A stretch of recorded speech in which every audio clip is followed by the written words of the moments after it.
Okay, we now move into discussion item 4, protecting San Diegans from the impacts associated with large artificial intelligence data centers. We will begin with public comment, and then we will turn to D5 to introduce the item after we hear from the speakers.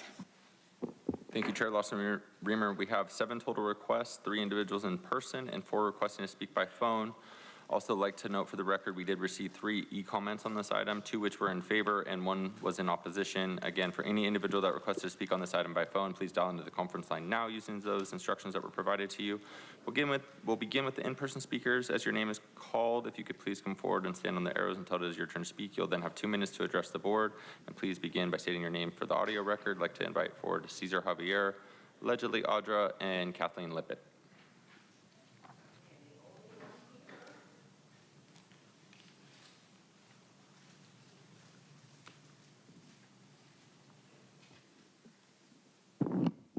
So it's interesting that you guys spent $1 billion on AI, wondering where that money has gone and what you're actually really using it for. And so is this kind of one of the impacts that you guys are talking about? Because it's very dangerous how we're getting into this artificial intelligence realm. And you know, the things that you guys use, even say for child welfare services and the programs that you use to enter data into in order to figure out what a plan would be, it's a little bit terrifying to think about because you guys are into not reunifying families, exploiting anybody and everybody or anything that is living. You don't protect things. You guys virtue signal as though you do, but all the data that you guys have been collecting for eons has gone into program AI. And, you know, if we're spending $1 billion on that, think about how much more money could go to different things in the community that would actually help people. I mean, we have people living on the streets that, you know, have nowhere to go to the bathroom, that sit there and have to urinate and you know, go to poo on the streets because there's, the bathrooms get closed at 10 p.m. And instead of really helping these people, you know, we collect numbers and all of these things in order to get more funding, and it seems like that is your guys' you know, agenda, which obviously it is, because anytime you guys aren't looking up, it means that it's very interesting because you don't want to face the things that you guys are engaged in. And it's sad because $1 billion is a lot of money, and you guys always do something and then go and try and attack something else and say it's them that is harming you, when how many jobs are you taking by using that $1 billion to bring that into the county? So, you know, people just need to start to see what's really going on here. Thank you. Not seeing any movement in the chamber from any of the in-person speakers. We'll go ahead and go to the callers. We'll hear from those that requested to speak by phone. Again, when it's your turn to speak, you'll be unmuted. You will hear a recording that will tell you to begin with your comments, and we'll go ahead and begin with our first caller.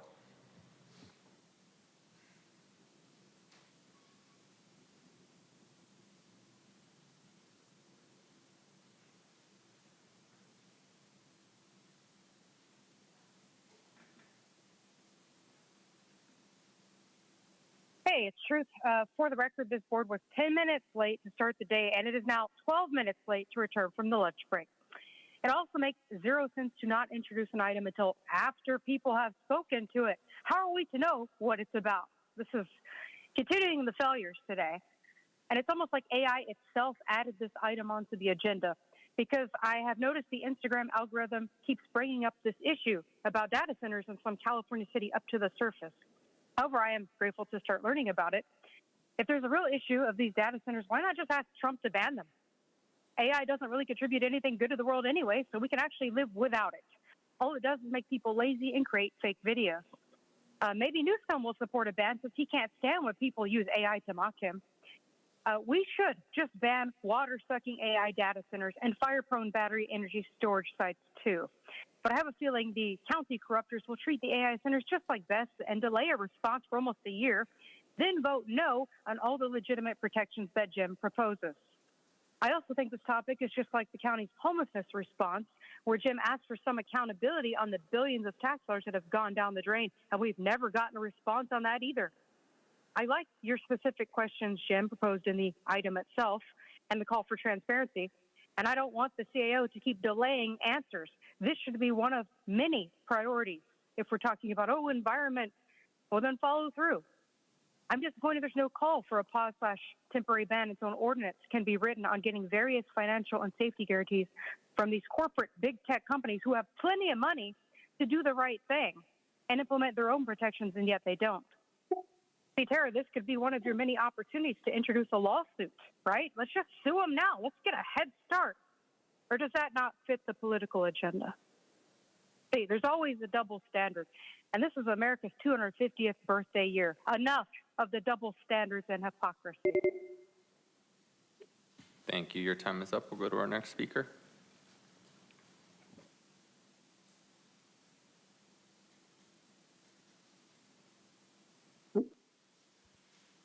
Consuelo here. So anytime government suddenly claims it wants to protect the people, experience tells us there's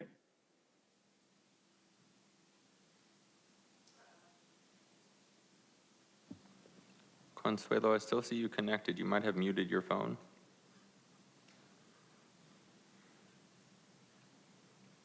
You there, Consuelo?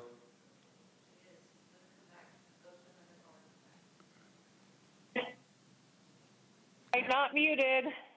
We didn't drop you. I'm not muted, Ryan. Okay. Hello?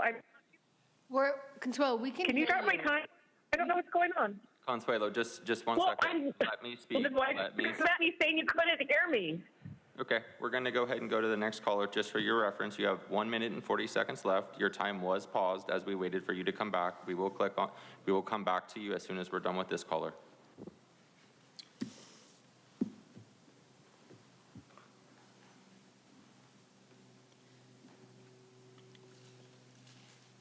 All bold. We need to be protected from all AI data centers, not just the large ones. AI has no conscience and is liable to make the same errors over and over. A lot of software is shared regardless of how big the company is. This alone is a reason to be protected from all data centers, large and small. AI safeguards, what a joke. AI has no conscience and the underlying algorithms are riddled with errors. It pretends to have a human face, but do you really want one error at the risk of it messing up the lives of 3 million county residents, or maybe your pet stakeholders and state residents too? Would you like the AG at your because of the AI you chose threw an innocent person in jail or someone died because of mistaken denial of hospital care. AI has done both. Who will control it when it's under its lying, murdering, or cheating? AI had school kids arrested and jailed for crude jokes. Misidentification is routine. It is well known for deepfakes. I have seen the same woman changed by AI from white to Asian to black. AI phone call scams can use clips of your voice to generate convincing fakes for robocalls and imposter scams. Tech experts created an AI-generated voice of reporter Jason Knowles asking, well, can you send me $500? It's Jason. I've been in a car accident here on my vacation in Mexico. I'm okay for the most part, but I'm at... Thank you. Your time is up. Okay, we're going back to you, Consuelo. I'm going to set your time for 1 minute and 40 seconds, and then you can continue your comments here, and I'm unmuting you now.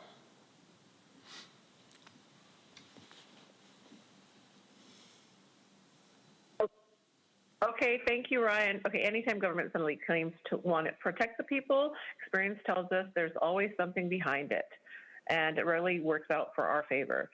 So you claim concern about AI data centers, yet you've shown little to no concern for communities like Chula Vista or Spring Valley when it comes to where 5G cell towers keep popping up near homes, schools, and children, despite growing evidence of biological and neurological impacts.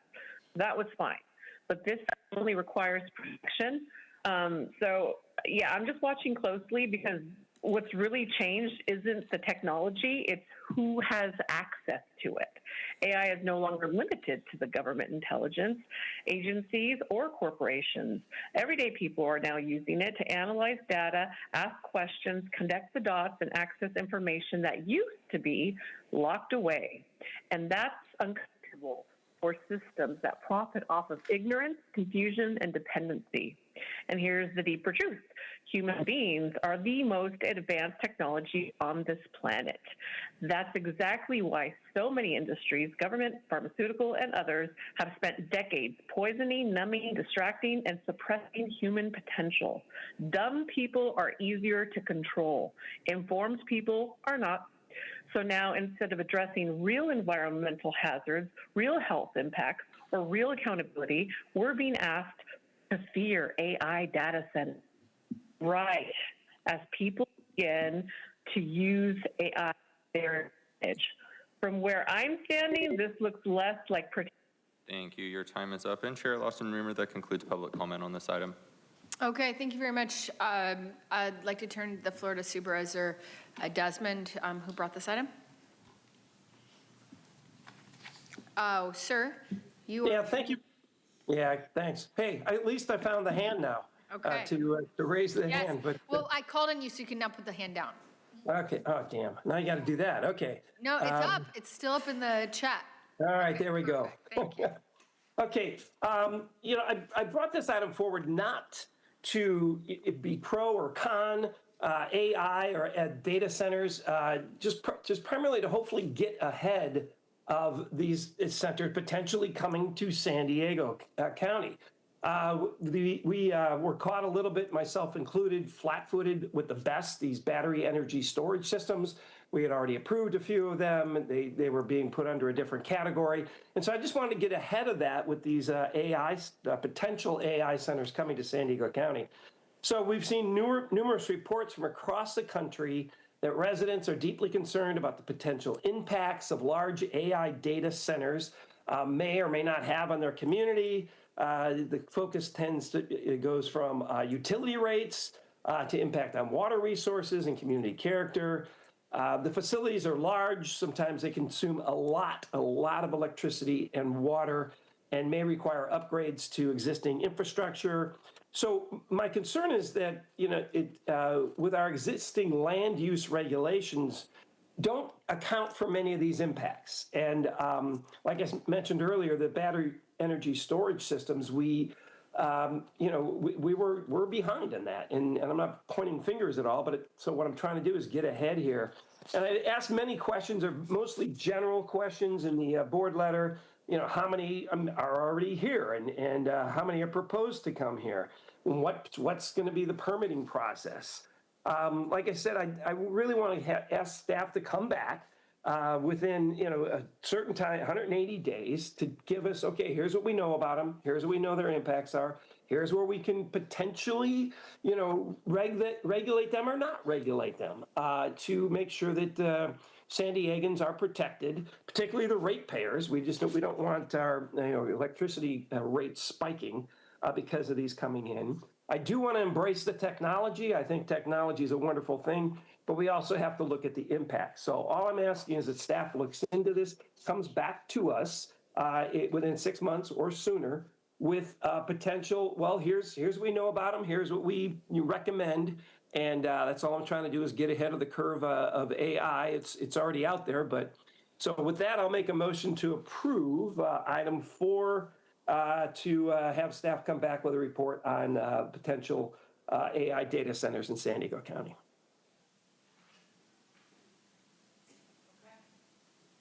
Okay, thank you. Any of my colleagues have any comments or questions? Okay, looks like Chair Pro Tem Aguirre would like to speak. Thank you. I have a few comments. I first want to thank Supervisor Desmond for bringing the item forward. I think that this item is not about opposing innovation or progress.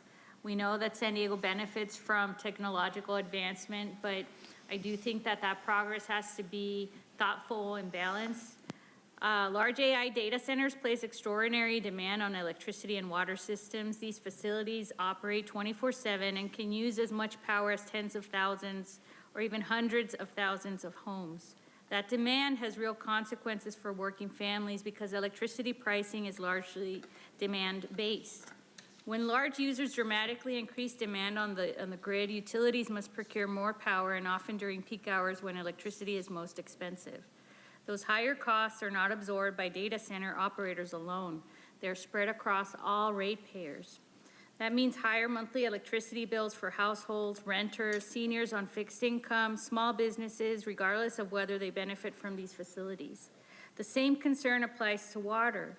Large continuous water use by data centers increases strain on already limited resources, driving up costs for residents who are already facing rising utility bills. I think that having this item will help us better understand where we stand today. We will better identify where gaps in regulation exist, and it will give us the tools to protect, to put protections in place before projects are pursued and proposed. So by evaluating impacts now and developing clear siting standards, ratepayer protections, and infrastructure requirements, we can support innovation while ensuring working families are not asked to subsidize it through higher bills and reduced quality of life. So I just want to, given the potential impacts, want to emphasize to staff the importance of on-site energy production and battery storage. I think that will be very important given the concerns that I expressed before. But again, I just want to reiterate my gratitude to Supervisor Desmond. I think this is something that we need to start looking into and start analyzing. I know there's a lot of interest nationwide. This region already has a lot of challenges when it comes to lack of water and sensitive habitat. So we need to make sure that if and when this AI tidal wave comes, we do it right and we make the best informed decision for our constituents. Thank you, Chair. Thank you so much. Turn to the Vice Chair. Just real quick. That sounded like a second, but go ahead. She was. I didn't hear I second, but there was a lot of positivity. So I don't mind seconding it, sir. I just want to say, yeah, thank you for bringing this item, and also just there's quite a few entities that are interested in this item, so I just want to make sure that the county staff kind of has general direction. If it's okay with you, Supervisor, to engage with, the Chamber, SDG&E, IBEW, there are a lot of folks that are involved in this and want to continue to that. So that's all I would add to the conversation. Absolutely. Thank you. Okay, thank you very much. So we have a motion by Supervisor Desmond, a second by Vice Chair Montgomery Stepp. Any additional comments? Okay, we can go ahead and vote. Thank you. I'll call the roll call vote. Supervisor Anderson. Aye. Supervisor Desmond. Aye. Chair Pro Tem Aguirre. Yes. Vice Chair Montgomery Stepp. Yes. And Chair Lawson Reamer. Yes. And that motion passes unanimously with all supervisors being present, voting aye. Okay, thank you very much. We now move on to discussion item 5, Traffic Advisory Committee, and we'll begin with public comment. Thank you, Chair Lawson Reamer. We do have 7 total requests to speak, 4 individuals in person and 3 requesting to speak by phone. I'd like to note for the record, we did receive 1 e-comment on this item, which was neutral. For any individual that requested to speak on this item by phone, please dial into the conference line now using the instructions that were provided to you. Again, we'll start with the in-person speakers. I will call forward the individuals. Please state your name as you come up to the podium for the audio record. I'd like to invite forward Cesar Javier, allegedly Audra, Larissa Anderson, and Kathleen Lippett. Looks like I won the lottery today, the only one. So I just really wonder, do you guys really believe that you're saving the planet by lowering the speeds? Do you actually believe that? Like, do you really wholeheartedly feel that that's the place? And like, you know, taking away lanes and parking spots, like, is that something that you wholeheartedly are like, yes, that is going to save the planet? Or are you just, you know, implementing the United Nations Agenda 21, 2030, 2050? Who knows, right? But it's interesting. So I'd like to know, so if we are all in line for somewhere, and there was, say, like, you know, 4 different lanes to go into, and there was like thousands of people, and all of a sudden they cut the lanes down to 1 and, you know, said that it was going to help us efficiently get through that line faster.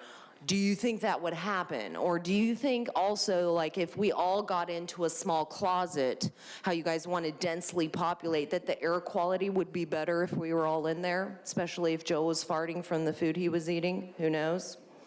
You guys actually believe that? So much so that you're willing to spend people's money on it and control their movements, control their behavior? Because, I mean, COVID didn't do what it should have, right? That's what we talk about. Like, COVID didn't get people out of their cars as well as we were hoping, right? I mean, that doesn't show that. That was also a planned thing, right, Tara?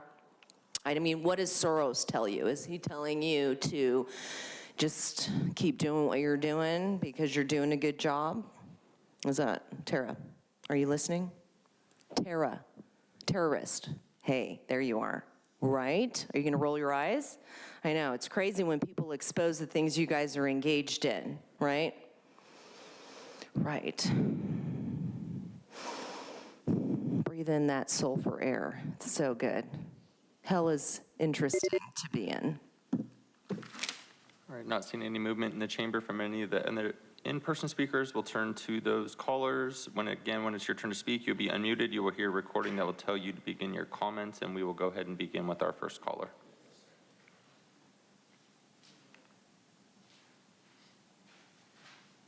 Hey, Gonzalo here. So I want to use my time on this item to address the fact that I've had issues with your guys' system the entire day, and that's not okay.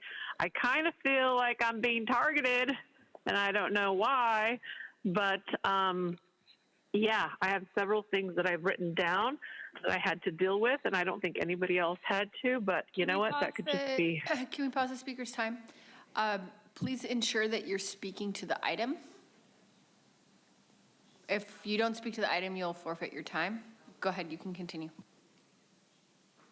Okay, got it. If I speak up against Summer Steffens, will you just allow me to keep speaking? Would ya? Okay, that's all I had to say. I'm done. Thank you. We'll go to our next caller.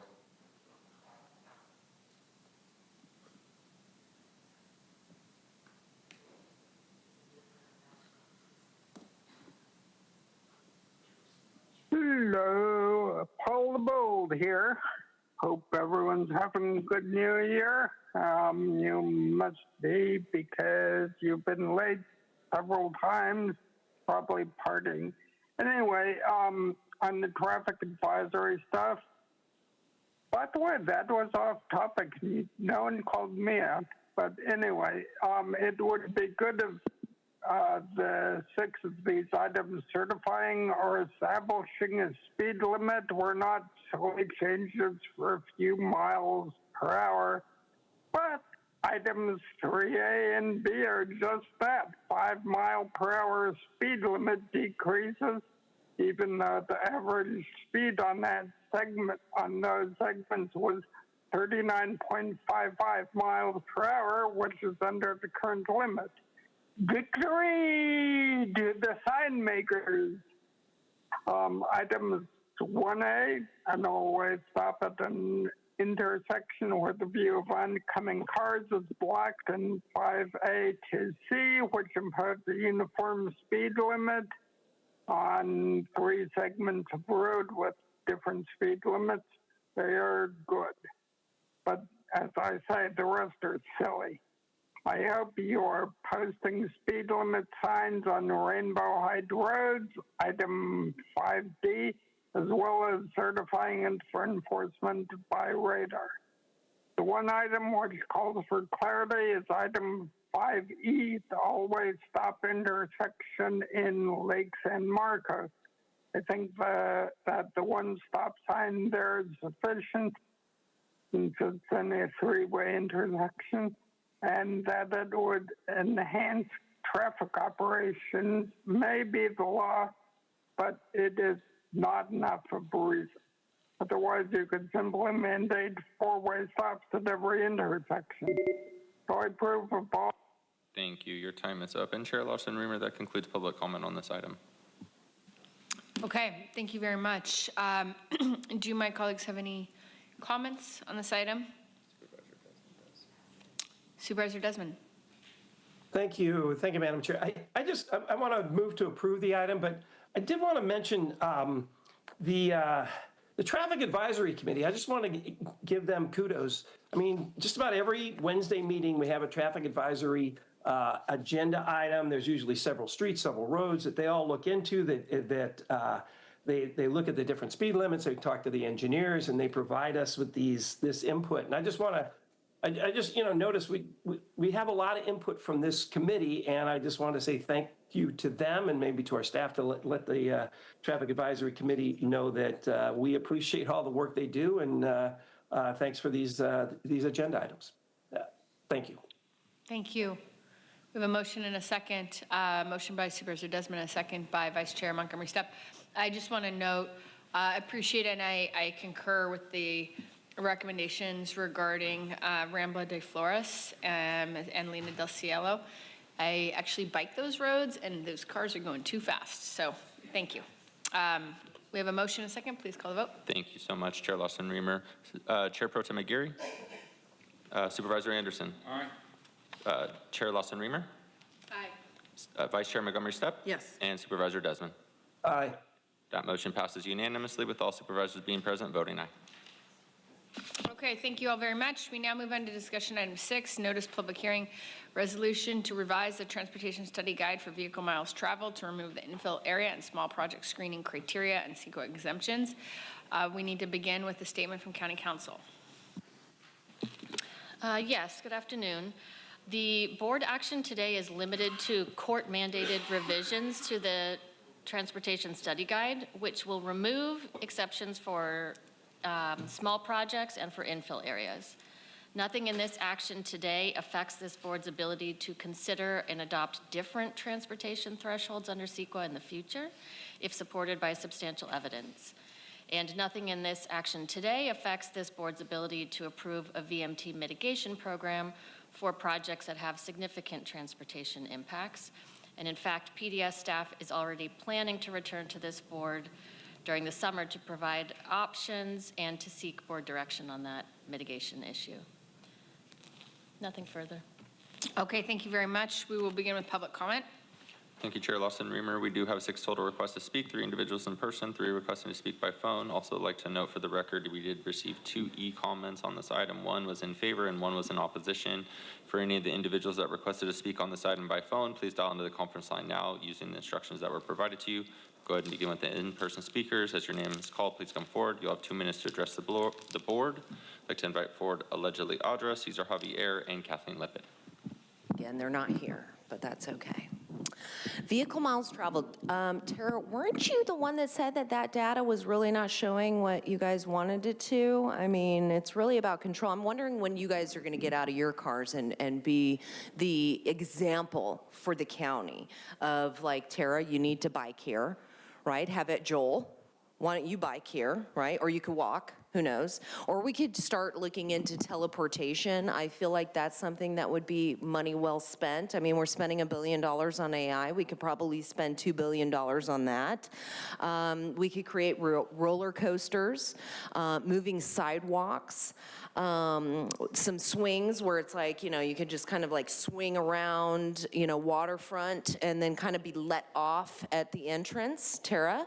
I mean, don't you think that would be fun? I feel like children would like to enjoy those amenities as well. What are some other things that we could do? We could do like parachuting, you know, have people go up in those chemtrail planes that are like releasing all of those toxins and just jump out into that like cloud of toxic air and get rid of people quicker. Because I mean, I know the carbon you guys want to reduce is us, right? We're carbon based as well. And I feel like you'd get a lot of money from that if you guys were going to just be more transparent and say we just really want to get rid of the human race or animals, because I mean people come and tell you guys about child trafficking and children being tormented and you guys just don't care, even horses or dogs or whatever, any kind of living thing in the county, and you don't seem to care about it. So I mean, I feel like you would care if you guys were making money off of it, which you already are, but I mean if it was more like transparent, like, you know, I mean, given those vaccines that you guys like to give, and then there's all of this autism, but that has nothing to do with it. You can actually get rid of autism, Tara. You should look into it because your daughter would be helped by that. Audra, I just want to note, you did forget one really creative transportation idea. There's an urban legend that there was a proposal to have a gondola going from UCSD to downtown La Jolla. How cool would that be? From the 90s or the 80s. So you Can can we add do that to your that? list. Will you look at, can we do a staff report? Thank you very much. That would be great. Thank you. We will now hear from those that are requested to speak by phone. When it's your turn to speak, you'll be unmuted. You will hear a recording that will tell you to begin your comments, and we'll go ahead and begin with our first caller.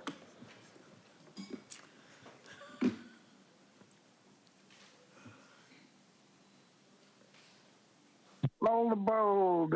I think it's inequitable to exclude small projects generating less than 110 average daily trips from the Transportation Study Guide VMT rules, as if they would have lesser impact than larger projects. There is no guarantee that the smaller project gets someone who brings it up to 125 or 150 daily trips. For instance, grocery and other shoppers more and more have to visit more stores just to find an item at the right price. That's Trump economics, I guess. Or maybe a performing artist who has been teaching at home gets an outside gig, which suddenly requires a lot more daily trips. So, you know, it sounds like the old rules were simply pitting large housing projects against smaller ones, and exemptions just for the smaller projects should be removed. But speak of good transportation suggestions, in addition to the gondola between La Jolla and UCSD or wherever, what about exploring ferry service, high-speed ferry service between Oceanside and various cities southwards? Or maybe even between Oceanside and San Clemente for when the train line gets blocked and tourists are kind of stuck. I think it could lead to a very positive change And then, Thank you. Your time is up. We'll go to our next speaker.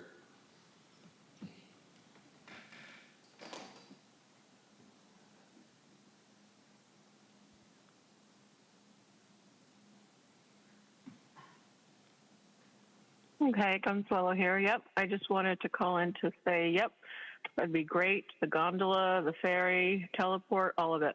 Let's do it. Let's put our money to good use. Thank you. Thank you. We'll go to our next Tired. caller.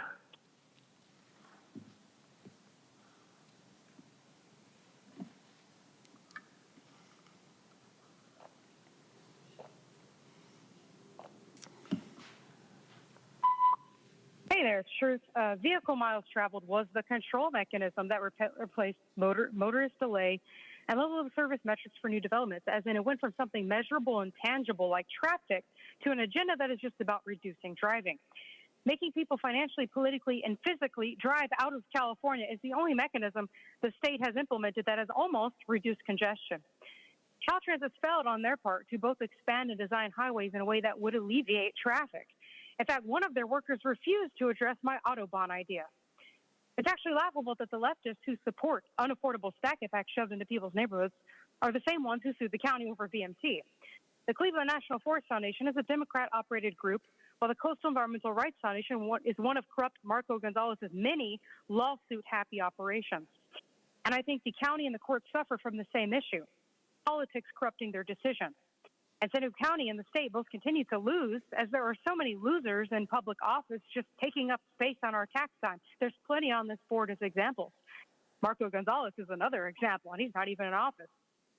Whether or not there are infill and small project exemptions, or the county encourages their corporate developer campaign funders to keep building stack and packs at record rates, the price of housing in California will continue to rise because of dumb policies like VMT that force people to flee to the free states at record rates for the 6th year in a row.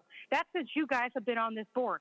While San Diego has only gained Angelinos and San Franciscans to replace the locals, along with San Diego County having the second highest inflation rate in the entire country.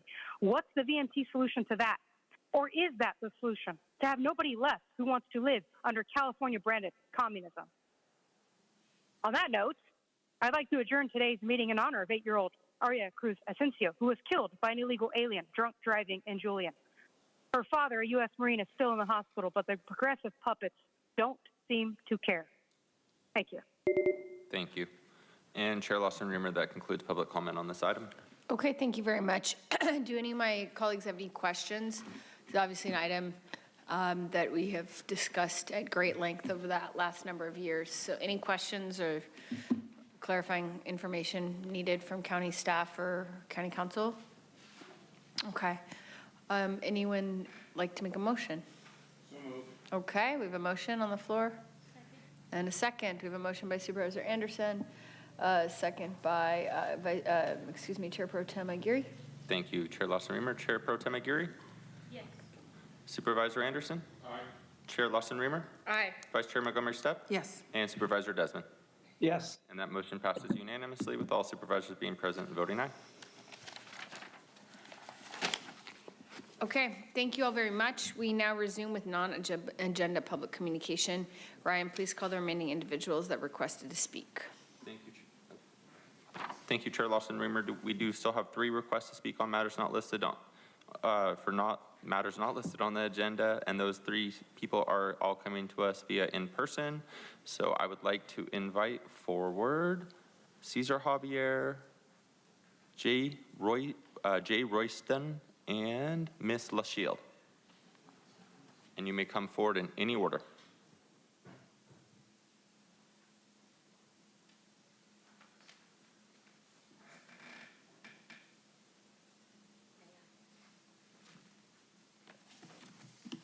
I'm going to kind of speak away from the speaker because I have autoimmune diseases and I have contracted pneumonia by speaking into a microphone. So are you able to hear me? Okay. Let me pause. Sort of. Okay.